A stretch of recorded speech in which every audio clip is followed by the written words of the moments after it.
Welcome to the Mad Black Dad podcast. Here is a safe space where I just want to talk to dads. I want to get to know dads. I want them to tell their stories, share their experience about being a dad, talk about their dad or their parents, and just kind of like really cultivate this community of dads and father figures, just around.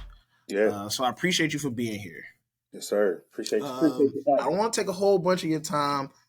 I'm here for a good time, not a long time. I like our conversations to be fun, lighthearted, you know, and just kind of chew the fat a little bit. Feel that. So you are a pastor now. Yeah, man. Church planting pastor to be specific. So we are we will be what you would consider, I guess, the non-traditional route of pastoring. So I served at a church here in Cincinnati. My pastor was just like, "Hey, Jared, we love you. We think God has called you to start a church from jump." And I was like, "Nah, he ain't called me to do that. I'm good. Like, let's just keep it here." But he was like, "Nah, man, if you don't say yes to this, then you'll be holding back because somebody needs to hear the word through you." So they sent us out to the city of Middletown, Ohio, which I ain't know nobody from, but I found out Chris Carter is from there. So shout out to Middletown. And man, we're building it from the ground up. So we don't got no building, but we got people who love the Lord and want to see community change and see people's hearts change. And so that's how we're doing it. That's beautiful. So how does that work? You don't have a building, so are you looking to find your own building? Like we're starting this brand new thing from scratch, and this is it, completely grassroots. Facts. Yeah, man. So it works through a couple ways. So we're connected through an organization called Sin Network that tries to help support church planting pastors, either with some minimal funding or just connecting them with other churches in the area. And so we stumbled across this one church, and the pastor's like, "Hey, you can use our building on Saturday nights, but clearly, Sunday is off limits because we meet and all that good stuff." So we've just been using space from them until we find one. But I'm that pastor that's like, I grew up with a mindset of you don't need to be in the church to be the church. So I think before we get a building, like it needs to make financial sense. I'm also that pastor that's like, hey, we're not about to spend exorbitant amount of money for a building. Like I'm just not. I'm not that guy. So nothing against other pastors that have done that. We at Restored Church, we just not doing that. So I'm just kind of seeing what's out there. Yeah. Okay. So that's it, man. Okay. So you're a pastor. How does that affect your parenting style? Because I'm an educator, as are you, in many ways. And everything I do is, as far as professionally, is really in like this mental health work, social emotional learning, and I try to really instill all of that into my children.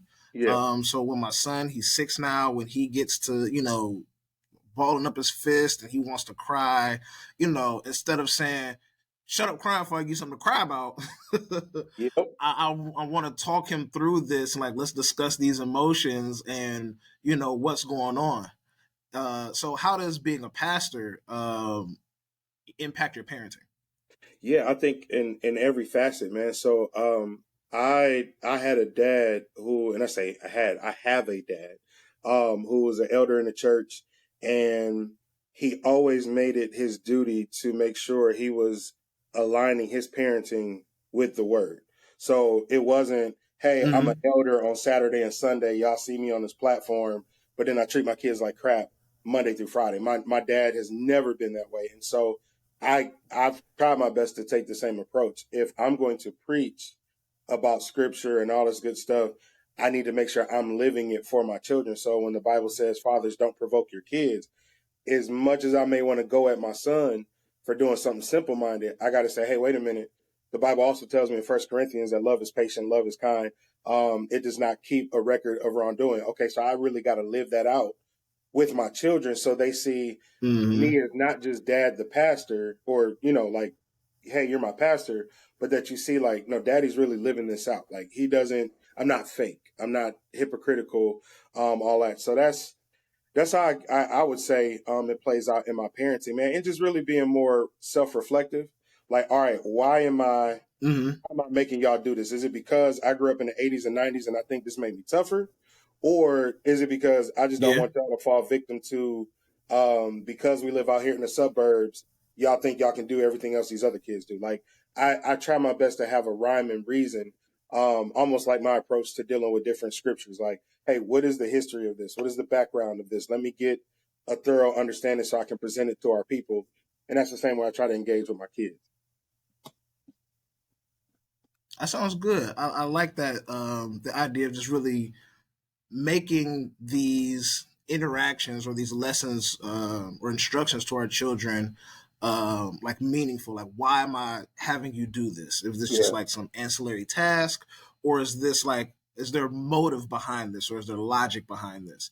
I think that's really important and something that I think everybody could really consider when it's time to, like, parent, or even for like child rearing. Oh yeah. Do you whoop your kids? Yeah, man. So You whoop them? I do. I'm a firm believer in discipline, and not just the old traditional Bible verse. You spare the rod, you spoil the child. But I think there is something to physical discipline that helps children understand, like, you can't do that, right? But it has to make sense. Like I Yeah. believe, this is just me. I believe there's a difference between beating a kid and discipline. Hmm. I don't beat my children. I Absolutely. would go to jail for that. But I do discipline my children. I have disciplined them because I need them to understand that the authoritative hand that you are going to have always in your life is going to be me. Like, your discipline is going to start at home. I'm not leaving it up to no teacher, no principal, nobody else to discipline you or correct you Yeah. before I do. And I will pray that when I do it in a way where you remember, and so it causes you not to, like, do that same thing again. So, and I would also say physical Absolutely. discipline is like my last resort. Like, after I've talked to you, I've tried to give you Hmm. grace. I've made you do some calisthenics. I've taken stuff away. Okay, now you still not gonna learn. All right, let me get this paddle. Let me get this belt. Um, and yeah, so that's my approach. I know some people would say it's never right to physically hit a kid. I hear you, but I'm I also of think that that mindset. It ain't hurt me. So yeah. yeah, because you when it comes to physical discipline, I give my kids a little pop. Pop you right on the hand. Don't touch that. Hmm. Tag your legs really quick. You don't need to be over there. Things like this. It's always appropriate. But I don't. I'm trying to get away from like whooping a pop Hmm. or something that's like quick and forced. You understand what it's for. It's also followed by some words. Don't touch that. Um, that's kind of how I'm trying to shift into this physical discipline space. Yeah. I heard somewhere a long time ago that you don't want to whoop your child because you don't want your child to like fear you. Hmm. And it resonated with me a bit because I do not want my children to be like physically afraid of me. Like, Right. oh no, my dad's gonna whoop me and it's gonna hurt, and I'm never gonna recover. But I do want them to be aware and conscious of my physical presence and the Absolutely. consequences for certain actions. So it's an interesting, you know, balance. But Yeah. that's what I'm always trying to get at. Like, I will pop you. I don't want to, and it's gonna be my last thing. But if we get to this point, that is what's gonna be next. Oh yeah. And I've tried my best to place it in there. So my son is 8, and my daughter is 7. So we kind of got a little Irish twin situation going on. But I've always tried my best, even when they were younger, to help them understand choices. You are not a moist robot. You are a Mm-hmm. human being that has free will, and you have choice. Daddy's going to do his best to help you understand the full scope of the choices you have. But if you make a choice, there's a Yeah. consequence behind every choice, good or bad. And so, in that, I really have tried, my wife Mm-hmm. and I have both tried our best to put them in the driver's seat when it comes to some of the choices that they make, even being younger. And there are times where it's like, hey, you made the wrong choice. You could have done this, but you chose to do this. And so, because you chose to do this, Right. now you need to be disciplined because of that. And I know we both, her and I, have tried our best to take on this mindset of I'm not going to discipline you out of anger. I'm grown, you not. So let me take a Mm-hmm. step back. If I'm really pissed or I'm furious, let me hold on for a second. And then once I get level headed, okay, now I come back to you with whatever measure of discipline I feel like is necessary for the situation. Absolutely. I think that's so pivotal. We can't do anything, when we're upset or when we're angry, but we absolutely should not be trying to discipline our kids while we're angry. That's just a recipe for disaster. Oh, for sure. 100%. In jail. Yeah, yeah, yeah. And I tell my wife this all the time. Um I'm like, babe, I ain't built for jail. Like it's either gonna be me or them. But I got about 1 day in me, and that's it. oh no, I can't do it. I did a holding cell one time Mm, over something goofy. I got back out same day, but no, two times holding cells. yeah, They didn't book me, they didn't detain me. Like, that was it. And I'm like, oh no, no, no, no, no, no. They made me take my shoes off, had to put the little slides on. I'm like, nope, yeah, take me out of here right now. yep. I'm no, no, Mm-mm. no, no, no. Nah, man. Both of course over goofy things that could have been preventable, but it was that was one of those lessons I had to learn. I said, never again, Yep, literally, never again. never again. Mm-mm. So, you mentioned that your father was is or was an elder in the church. Yeah. What is that? What is it growing up like that with the father with Um. such a prestigious position? Yeah, man. I think I had moments where it was frustrating because I always got you're gonna be just like your daddy. And it's like I really don't want to be. It was that y'all keep telling me I'm gonna be a pastor one day. You gonna feel your father's footsteps, and now lo and behold, like Mm-hmm. I'm actually doing it. But yeah, it would just get Can't run from frustrating. God. No, man, like you literally can't. Like when you're called, you're called. And so I think beyond my dad having a call on his life, I think it was just something personally for me that, okay, Lord, this is what you called me to. But my I'll give my dad credit. He never allowed his position in the church to overshadow his calling of being a father first. So he could be invited to Mm. sing somewhere. He could be invited to share the message somewhere. If we had something to do as his kids, that came first. Or if he just needed to be at the church, he was taking us with him, and then we was going to do whatever family stuff that we Mm-hmm. had to do. So I never felt that tension of, hey, my dad's a ministry leader, but I got to share him with other people. There was just always this conscious Mm-hmm. and constant focus of, hey, I got my boys. I want them to see me, and I'm gonna make sure I do whatever I need to do for them before I go do stuff for other people. And so, yeah, it wasn't too tough. I think as I got in my teenage years, I had some moments where I was like, man, this church stuff is kind of whack. Like I don't, I'm kind of really cool on this. These 6 hour long services, like I ain't really too cool on it. But again, my dad was very much so like, hey, this is the context of my faith.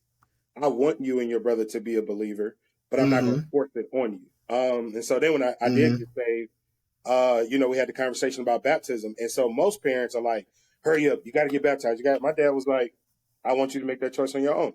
Whenever you're ready to get baptized, let me know and we'll go Yeah, from there. So yeah, man, my pops was just really cool at making sure he was a dad first and ministry leader second. that's beautiful. So, you gotta let me know the truth. Is there any truth to what they say about preachers' kids? How much truth you want? No, How it's much so, you want? yeah. Yeah, man. I'll say the stigma is true in some cases, and it's true because we get sometimes we get overlooked. And what I mean by that is they think because you're a Mm. preacher's kid, you're supposed to act and be a certain type of way. And so there's a part of us that says, okay, well, I'm gonna just rebel. And in the midst of my rebellion, I'm trying to act out or be something I'm really not because I don't want to be what y'all saying y'all want me to be. So I had some church van moments. I had some, church lock Mm-hmm. in moments. Uh, You know what I'm saying? Thankfully, nothing too disrespectful, but I had my moments. And again, I remember my pops just helping me understand, like, you are more than just your sexual appetite. You are more than just wanting to do stuff with these girls because you see your cousins do it and all that kind of stuff. So, but yeah, for some of Mm-hmm. us, the stigma is true. Oh, so you had so so you had the sex talk with your father. To an extent. Like he got real spiritual about it, and I was just kind of like, "Hey, I don't need book Mm-hmm. chapter verse right now. I just really need to get some understanding." And my dad's basic premise was, "Don't bring no babies home," and that was more so my mom's thing too. Don't bring no babies home. If you Mm-hmm. are going to do something, Yeah. use protection, but you need to value your body as a temple of Christ. Like that was his biggest emphasis. Like what you do with your body, God is always watching. Okay. So yeah. I find that interesting in a lot of different ways. One, I did not have the sex talk with my parents. It was just Mm, like my dad was not living with us by the time I was around that age, um, and my mother just was not having that conversation whatsoever. So copy. much like a lot of other guys that we know, we just kind of figured it out and learned it along the way. And I think the most my dad had ever said to me was like, "Yes, son, women are beautiful," and that was it. And I'm like, Yeah, "But that doesn't help." not I helping, love Dad. women. I'm like, okay, yeah, like okay, now we have something in common, but like what next? Mm-hmm. So even saying, essentially I'm paraphrasing, but God is watching, and your body is a temple. What did they ever give you like a breakdown of what that really meant, or is that something that you understood? Because if your parents are anything like my parents, especially my dad, they're talking in riddles, they're talking in code, and at some point I just had to decipher it. Um, yeah, man, it was tough because obviously I knew the scripture that he was referencing. Talking about in Romans, live your bodies as living Mm-hmm. sacrifices, holy and acceptable unto the Lord. And so, like, I had an understanding of that, but like how to live it out as a teenager that's horny, that has been Yeah. unfortunately exposed to pornography, has been exposed to my older cousins being sexually active at an early age. So I did not necessarily know how to walk out my faith Mm-hmm. in a genuine context, given everything that was going on in my context. Um, and it really just got pacified in the sense of, well, I know you got girlfriends, but I don't think you're sexually active. And so there was never any other conversations about, my body or what I was thinking about and whatnot. So I'm kind of in a similar boat like you. I just kind of had to wade the waters. And I didn't do it well. I'm just very honest. I didn't do it well at all. So very tough. I don't know too many men who did do it well, and I think about this. I thought I listened to a lesson I learned late, but I wish I'd have known it sooner when they said, you should save your, be a virgin, save sex until marriage and things like that. Like, okay, yeah, I mean, that makes some type of sense. And, but not everybody's talking about testing the waters and you want to test drive a car before you buy it. Yeah. The older I got, the more I realized I probably didn't. I definitely shouldn't have test drove everything or as Mm-hmm. many as I could have or should have, because like there's no discipline. There's no discipline in that, That's it. and the scriptures and the be a gentleman or save yourself for marriage and all of that really sounds good, but I think at Mm-hmm. the end of the day what they're trying to say or trying to teach us like discipline, but Yep. never explain what that actually meant or what that could look like. And my son is 6, um and I thank goodness, thank God I have time, but I am gonna have to have this conversation, and I still don't know what I'm gonna say.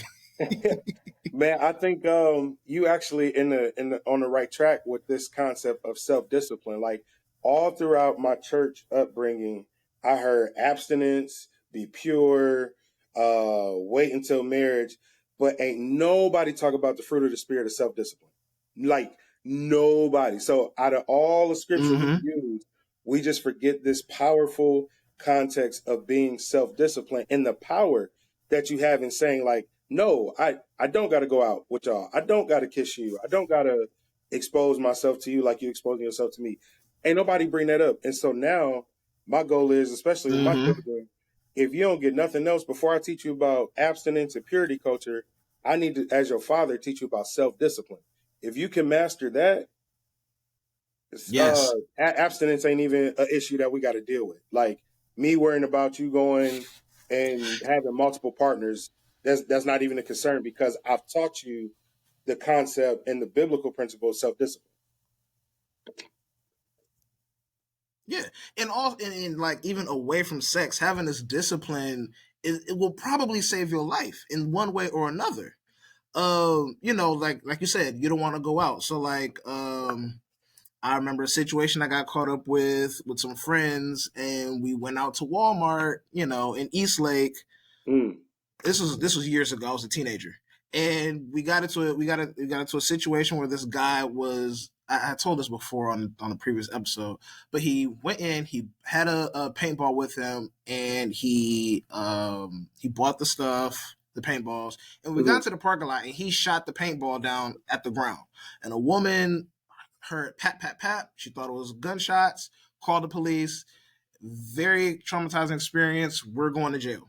Now he told the truth. He came clean and all that stuff. Great, but like the discipline about I have this thing that is technically a weapon. mm-hmm. I should not shoot it right now. Right? Like that's discipline.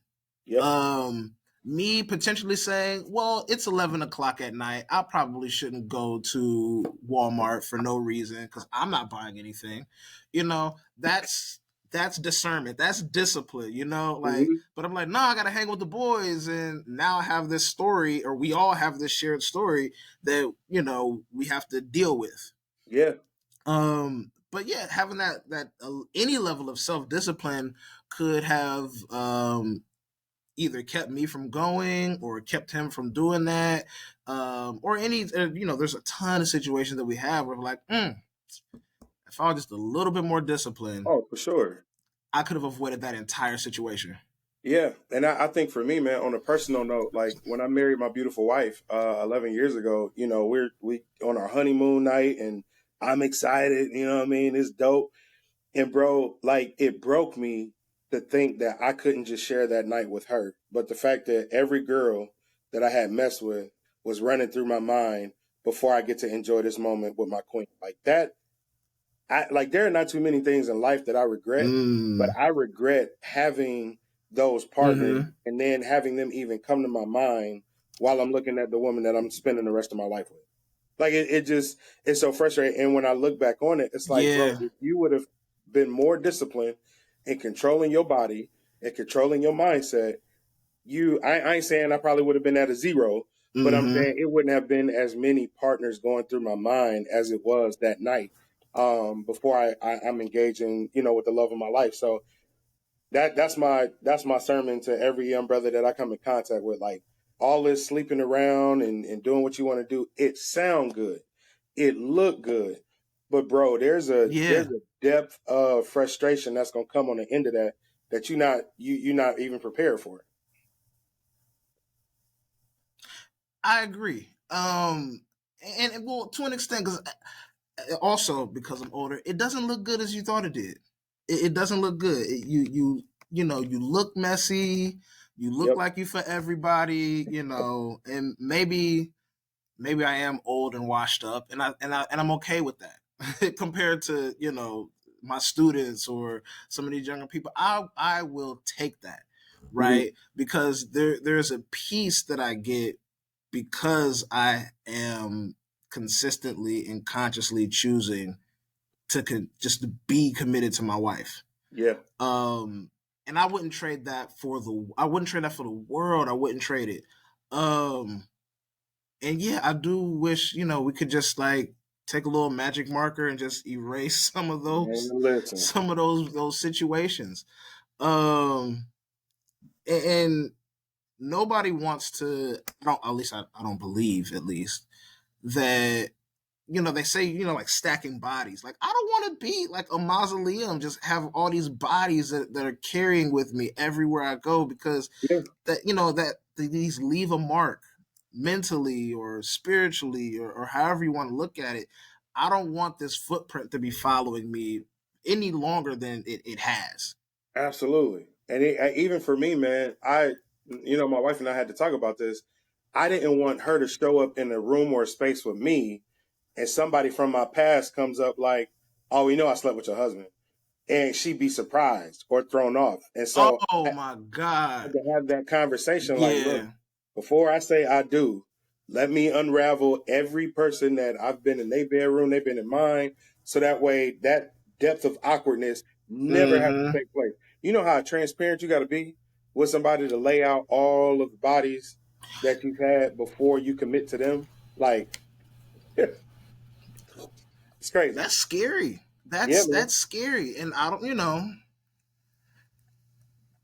because you always want to be, you always want to look the best in your spouse's eyes, and to be that transparent, that naked in front of them, that takes a lot. Oh yeah. Yeah, it's definitely what I would say Genesis 2 type stuff, where Eve is created and Adam is just so overwhelmed, bone of my bone, flesh of my flesh. But like later on in that scripture, it talks about they were naked in front of one another, and it wasn't just a physical nakedness; it was this depth of openness with each other. Like there's nothing blocking our Mm-hmm. communication. And I'm like, all right, I gotta I gotta get spiritually naked with you, so that way all of this stuff. And I mean, thankfully, man, my wife still loved me and cared about me to where she's like, I appreciate you sharing that. And so now, like even when I went back to my high school reunion a few weeks ago, we walked into a room where there's a couple people Mm-hmm.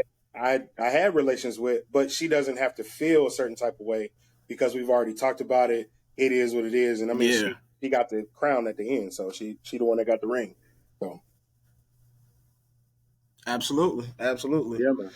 Um, you've mentioned your wife and your kids a couple times, and I've seen pictures. You have a beautiful family. Thank you, bro. Beautiful family. Thank you. Uh, which kid is your favorite? Oh man, so you're not supposed to have favorites, but it Uh depends on huh. the Uh day. huh. Uh huh. Uh huh. I'm like Deion Sanders. It depends on the day. So right now, my daughter's Yeah. number one. Cause she came in the office today and was just like, "Daddy, I just wanted to give you a hug." All right, that put you in the first place today. Mm. Um, my son Ooh, probably, that's top tier. yeah, man. You like when you get the random hugs and the love, it does something to you. Mm-hmm. Um, but I don't know. It's hard to choose. Like they both represent me in so many different ways. To where I couldn't ever have a favorite. But if I had to just choose, I'd probably say my son is my favorite because he was our first. So that's bias. Yeah. Yeah. No pressure. No pressure. You know. I will say, today my son is my favorite. His birthday was yesterday. Oh, So super he cool. just turned 6, and yeah, seeing him grow is very special. Um, but he get on my nerves, and I think that's in part why he's currently my favorite. My wife texts me, and they're playing. She's at home with the kids. I'm at the office, and they were playing. I think Dion's Coffee Shop. That's my daughter. Her name is Dion too. Okay. They're playing Dion's Coffee Shop, and Dom, I guess, went through the drive-through and he ordered an ice blonde caramel macchiato with oat milk and extra pumps of vanilla syrup. And I said, "Now, why you know my order like that? Why do you know my order? I just Yo. need him to get off my back, So like he's listening, he's watching, he's memorizing. I'm like, man, Yeah. too much. Too much. So I do appreciate him remembering my order. So now, I could send him there, and he could take my order for me, so I ain't really worried about that. I love So that's why he's number one for now. He got my Starbucks order down pat. it. I'll take So it. you I'll know, definitely take it. it's cool, but it's funny, man. Oh yeah, yeah. Uh, yeah, man.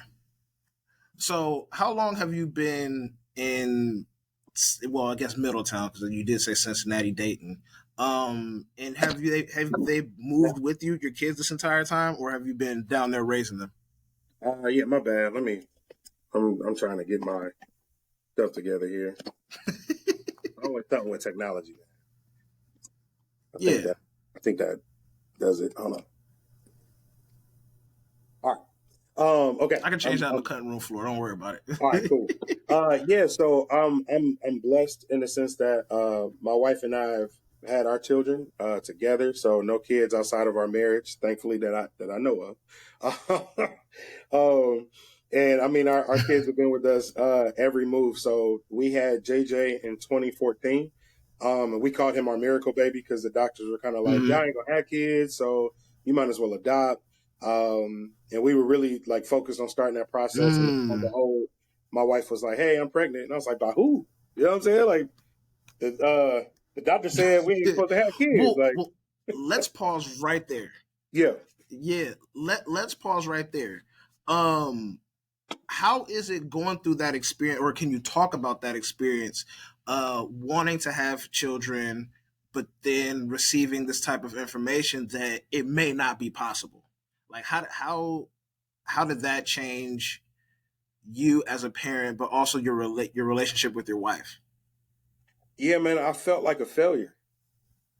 Just to be all the way 100 with you, Mm. I felt like I was the one that was preventing us from having this joyous part of life. And then lo and behold, when we went to the doctor, they were kind of like, well, it's a combination of you and your wife. Like you guys both have some physical conditions that may prevent you from having kids, but still, I think the failure rested on me. I'm like, it's supposed to be my seed. Like I should be good. And Yeah. so, that was tough, man. But I think what made it more palatable to get through was one, just hanging on to each other and our love for one another.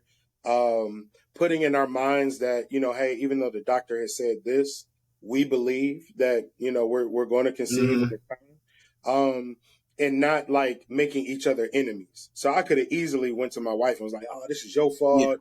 Like something wrong with you, and dipped out on the marriage and tried to do something with somebody else. But like we literally drew closer together, Mm-hmm. and just said, hey, you know what? It's gonna happen in its time. And lo and behold, man, that's literally what happened. Like It did. we get pregnant with my son, and then we have him. Uh, Sometimes you just can't wait for that 6 months before your wife is back to normal, and then next thing you know, we pregnant with our daughter. So yeah, Hey, sometimes it's like that. it's like that. It's like that. so, so you have a miracle child. Hmm. What is it like holding him for the very first time? Um, Man, you remember in 2016 when the Cavs won the championship? Stop it. It's like multiply that times 100. Just that Okay. that sheer, oh my goodness, this is happening. You are out of your mother, and I'm Mm-hmm. literally the first person that's caring for you because they had her under for emergency C-section, and like here's this human being Mm. that is crying out for somebody to Mm-hmm. help them, and I'm the first hand that you hold. Like it, I don't know. It almost like would bring me to tears even thinking about it. It was the greatest day of my life, the absolute greatest day of my life. Yeah. And I know this sounds like a movie, but I cut the umbilical cord, and he has his little fingers wrapped around my finger, Mm-hmm. and it almost felt like he just felt calm. I can't describe it no other way, but Yeah. he was crying, and they was getting them together. But as soon as he grabbed my finger, it felt like, okay, I'm good. It's a surreal experience. It's a surreal experience, and nothing. nothing in the world kind of prepares you for parenting or delivery or anything. Yeah. I remember when Dom was born, we were we were getting ready to go to the store. I think we're going to a shoe store, maybe DSW or Macy's or something like that. I can never remember the exact store, but I remember my wife went upstairs and she just cried out. She said, "Lord, please let me just have this baby. I'm tired." And a few minutes later, her water broke. And he was like, "Okay, well, let's like pack the bags." But so like you're in a panic, but you're not. You're in a rush, but you're not panicking. Yeah. But you kind of feel super anxious. So you're scrambling and you're trying to get everything together. And she's like, "They're gonna send me back. That's what they always do. The first time you go, they send you back and make you come back again." So we went there, got her checked in, and the doctor's like, "All right, well, we gonna send you back." She's like, "Wait, what? Like I was supposed to go shopping?" She's like, "No, no, no. You having this You, baby today." you're fine. And we was like, "Okay, well, let's get ready." So, we got her set up in the room. A little while later, to get an epidural. A little while later, the doctor came in. Nurse came in and said, "Y'all ready?" And it was like, "For what?" She's like, "It's time." It was like, "Oh, okay." And I want to say from that point until Dom was born, maybe an hour, but it's Okay. like it's midnight. But like so, it started. Water broke. Let's just say maybe 3 o'clock. So Oh. we're not getting to like the delivery point until like midnight. So like over the next hour or so went by so fast. Mm. But then Dom is born. I get to hold him, and it's like everything stops. Just like while you're looking at him and you hold him, it's like nothing else matters. You can't hear anything, you can't see anything but your child. It was insane. Yeah, man. Insane. Yeah. It is one of But those that's how things Dom like was born. It, I, it was I it will was never really forget it. intense. Yeah. Yeah. There's certain memories that you Yeah. just have ingrained in your mind. And that first child experience Hmm. is nothing like you've ever experienced before. So yeah, it's one for the books, Yeah, as they say. for sure. Our second child, Dion, I will never forget either. But it was a very interesting time. Um, my wife was dealing with a lot of stress, Mhm. and it was a rough pregnancy followed by with a rough birth. She also had an emergency C-section, and it was so scary. It was Mhm. so scary for her, for me, um, because the baby had different health complications, and it was really rough. So Yeah. we did the emergency C-section, but when she came out, she also wasn't breathing. So they had to manually pump air into her lungs. It was scary, and the surgery room is ice cold. Yeah. It's freezing in there, and then of course they had to lower Leah's body temperature for the to complete the surgery, and it just felt so. I don't even know what to say. It was just so cold. It's like sitting in the refrigerator, but everybody else is just like talking about their day. Yeah. The Yeah. doctors and the nurses, they're just do jostling around inside your wife. It's so invasive. You can't see, you don't know what's going on. And they're just talking about when they went to the movies and the last superhero movie they saw and how much they like Spider-Man. And I'm just like, this is nuts. What are y'all doing? What are y'all What, doing? like, stop this. Yeah. Like Yeah. immediately. And it's like, oh yeah, no, don't worry about it. I'm like, I have to worry about it. Like, what do you mean? Don't worry about it. Yeah. And they were professional and they did their job, but it just felt so cold, Mm. physically and emotionally, because it's routine for them, but like these are our lives. So I that was need so this woman scary. to be But well. Like I need her to be safe. I need her to be okay. yes, Whenever y'all yes, talking about close that off. I need you to make sure my child and my wife Yeah. are fine. Yeah, man. I need y'all to be hyper focused because anything go left, y'all feel bad. Y'all, wipe the sweat off your brow, and then you get ready for the next one. And I have to deal with this potential fallout and whatever this may or may not look like.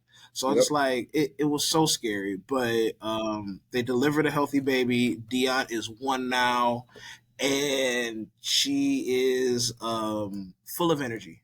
I love it. My wife is healthy. She is whole. So it's so amazing. I'm so proud of her. I love her so much. And this conversation, every time I have it, it just gets me worked up. But Yeah, man. It's a beautiful thing yeah, when you see the it's love of nuts. your life produce a life that you get the honor to care for. You know what I mean? Like it's the Mm. most, probably the most magnetic feeling of love that you can have, to see this woman that you've created a life with, push or get this child out, and like y'all both have the awesome responsibility of caring for him. Like it's yeah, it's amazing. Hmm. And it's awesome. But boy, oh boy, when they get to crying at the same time, the kids, my head hurt. I'll be like, "Ooh, let me woosah, let me woosah," because we not about to be in this car for 40 minutes going wherever, and both of y'all are crying. Like, Bro, please. I know it all too well, man. Like I said, we I have practice. two I have under to two, practice so deep breathing. yeah, Yeah. Mm-mm. yeah, it's tough, man. When they get to going We at the talked same about time. So preferring it that way, but mhm. ooh wee. Yeah, so I I commend you because we thought we wanted to do that, and then it's like I don't know, Yeah, and then but now they're 5-ish years apart, 5-6 years apart. hmm, Um, I don't even know how this one would have worked either. How it's you think one way is better than the other, and then it's just like it ain't. Because one thing like, yeah, we got it both out the way, done. We did it, we done. And the yeah. other's like, but yeah, but we got this one that's gonna help, and it's like he ain't no helper. He I, is not helpful. Not right now. Not right now, at least. Now, He be when they like, get about 12 or 13, I gotta play with my toys. yeah.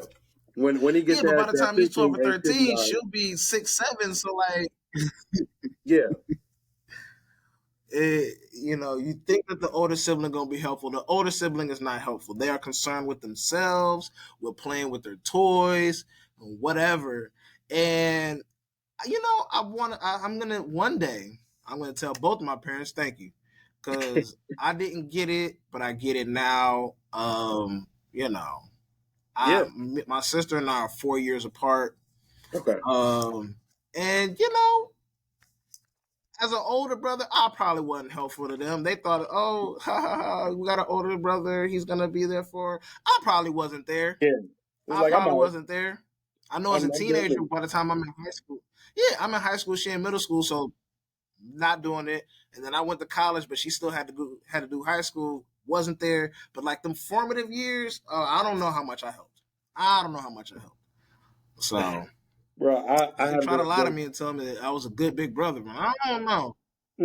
maybe not. I had the benefit of being the middle child. So it's my older brother and I that my father and my mother had, and then my mom got remarried and had my two younger brothers. And so I think I was just that middle ground kid. Like I would help, but I also was trying to figure out independence myself because my older Mm-hmm. brother was just, I love him, but he wasn't on Yeah. that. He wasn't trying to help nobody. If you wasn't listening to what he wanted you to do, it was a wrap. And that wasn't me. I wasn't that kid that was just gonna listen to you just cause. Like I needed you to tell me why. So I don't know how much of the help I was, but I tried. Right. Tried. I need to understand. Yeah. Yeah. But it's cool, man. Hey, look, I really appreciate you taking some time to meet with me Yeah, bro. and doing this. This has been great. Um, I don't know when this is gonna come out, Yeah. but it will be in the next couple of weeks, and I'll let you know everything and like that. And I do want you to tell everybody again about your church. the Instagram, where to find you, how to get in contact with you. Should they find themselves in Middletown, where to go to commune with you and fellowship with you. Super dope. Well, thank you for the opportunity, brother. I feel like what you're doing really is generationally transformative. I think the fact that you are providing a platform for dads, specifically Black dads, to speak, we need this, because all these books about parenting ain't got our faces on them and don't relate to our experience. So we ain't right. We ain't writing them. we not. I think we too focused on being with our kids before we write. So I just think this is a catalyst for greatness that's to come with it. So thank you for this. I will say, thank you. Yeah, brother. Ways to get in touch with me. Facebook for sure. You can just type in my name, Jared, middle initial A, last name Davis. You'll see a picture of my wife and I. If you don't see a picture of my wife and I, that ain't me. So I'll make sure we together in almost every platform. The church is called Restored Church Middletown, RESTORED Church Middletown. We meet on Saturdays. Right now, the goal is to meet 2 times a month because we're small. But you're coming to a church that wants you to discover Jesus, build community, become a disciple, and go out into the world and do the same thing. And we are a church that firmly believes in putting Jesus on display, and how we act and how we live, and how we worship. And I'm not coming down from that for nobody. So we receive everybody, but the prayer receiving everybody is that you will come in and allow the Lord to change you. I'm a human just like you're a human, but I know the power of God can't change you. So the same is on Instagram and Facebook, Restore Church Middletown. Check out our website, www.restoredchurchmiddletown.com, and pray for us, because a church plant is hard. It is hard, but it's wonderful work that I'm glad we called through. Yeah, man. All right, I thank you again, man, and I will keep in touch, and I'll talk to you later, man. Yeah, bro. I appreciate it, D. Take care.